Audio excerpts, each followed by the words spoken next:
Krentzel. Welcome to my channel, The Real Thing.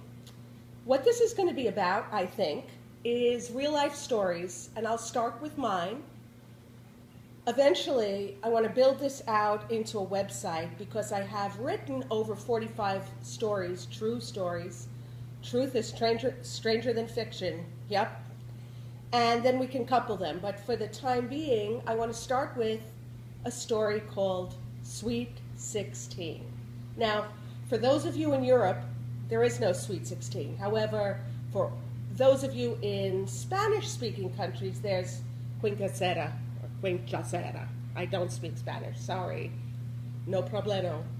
Anyway, my Sweet 16 story started in New York City, which is where I was born and raised. And my stepmother was really insightful and had, I guess, amazing vision, because one day she called me and said, listen, do you want to have a Sweet 16 party or do you want to go to Europe? I chose Europe. So back in the day, that was 1973, when the hit songs were Pink Floyd, Money, and Smoke on the Water, Deep Purple. We cut out an ad in the New York Times that said simply, like, pay your money and your tour leader will meet you in Amsterdam in the Netherlands. His name was Titus.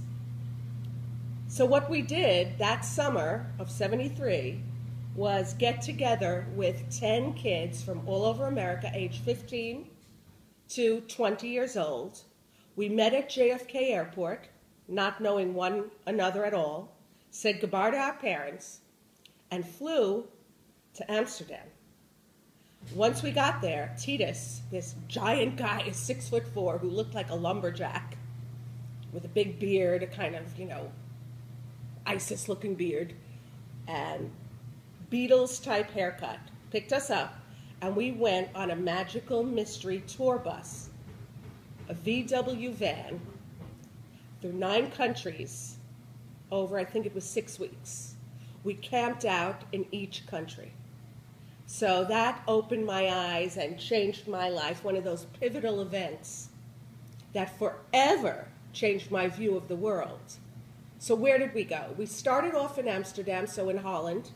We went to Belgium, we went to France, Denmark, not in this order, Italy. We went through East Germany, then was still communist. We went through Dresden. We went through then Czechoslovakia, which was still one country, and yes, communist. We went through Austria and Switzerland. That's it, in Switzerland.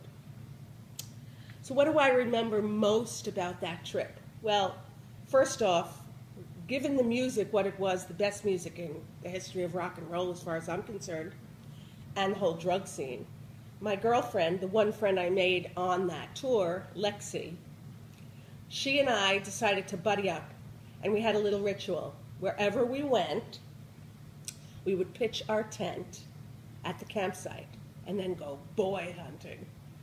And we basically wanted to see who had more boyfriends in each country, so that by the end of the trip, we could take our A and B list and say, like, look, I tried 25 countries. You only tried 17. Na-na-na-na-na. During that summer of love, I fell in love twice.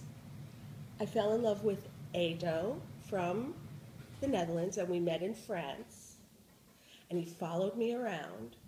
And I also fell in love with Manfred from Hamburg, Germany.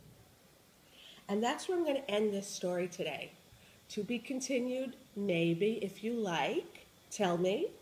If you don't like, tell me. Please subscribe below, and see you next week. Thanks. Bye. Thanks for watching The Real Thing. I really appreciate it.